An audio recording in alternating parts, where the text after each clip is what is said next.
ঢাকা থেকে মনে করো ছেলে চিঠি লিখলো মায়ের কাছে, মাকে বলল, মা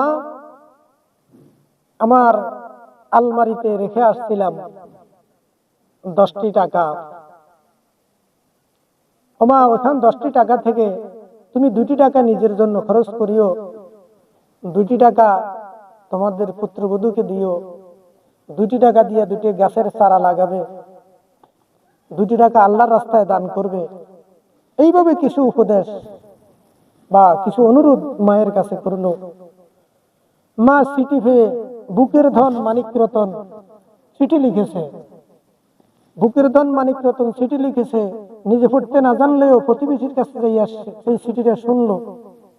আবার রাতে খুলে খুলে দেখে, বুকে জড়াইয়া ধরে বা পড়তে পারে, পড়তে চায়, চাইয়া দেখে চিঠির দিকে, কিন্তু ছেলে যে চিঠিতে মায়ের প্রতি যে অনুরোধগুলি করেছিল, ছেলেটা মায়ের প্রতি যে অনুরোধ বা আদেশগুলি করেছিল যে মা এই কাজগুলি করেন, তাহলে আমি আসলে আপনাকে পুরস্কার দেব, কিন্তু মা কোনো কাজ করলো না।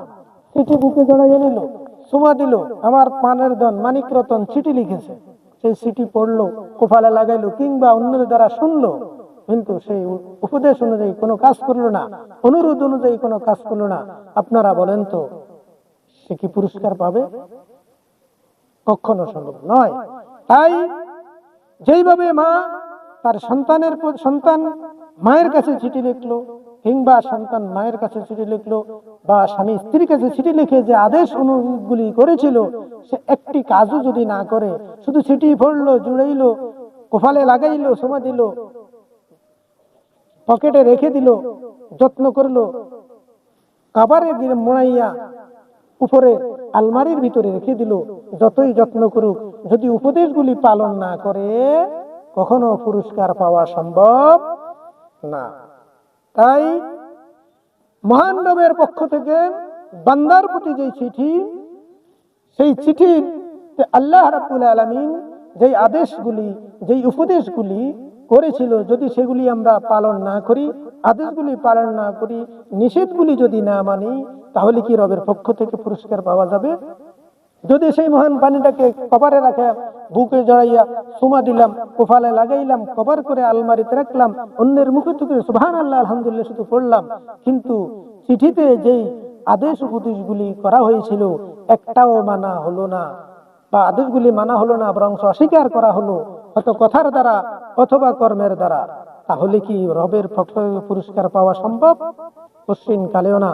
তাই সময় থাকতে চিঠির ভাষা জানুন, বুঝুন এবং সে অনুযায়ী জীবন যাপন করার চেষ্টা করুন, তবেই জীবনের সফলতা আসবে, মানব জীবনের সফলতা আসবে, তবেই যে স্রষ্টা আপনাকে যেই কারণে সৃষ্টি করেছে সেই সার্থকতা আসবে। সুতরাং এখনো সময় আছে, যিনি এই চিঠির ভাষা জানেন, বুঝেন, সেই রকম একজন সিদ্ধ কামেল মুর্শিদ আল্লাহর ওলির দরবারে গিয়ে চিঠির ভাষাগুলি জেনে বুঝে আমল করার চেষ্টা করুন, তবেই রবের পক্ষ থেকে পুরস্কারের আশা করতে পারেন। আল্লাহ পাক আমাদের সকলকে বুঝার তৌফিক দান করুক। পৃথিবীর সকল প্রাণী সুখী হোক, এই কামনায় সৃষ্টিপ্রেমী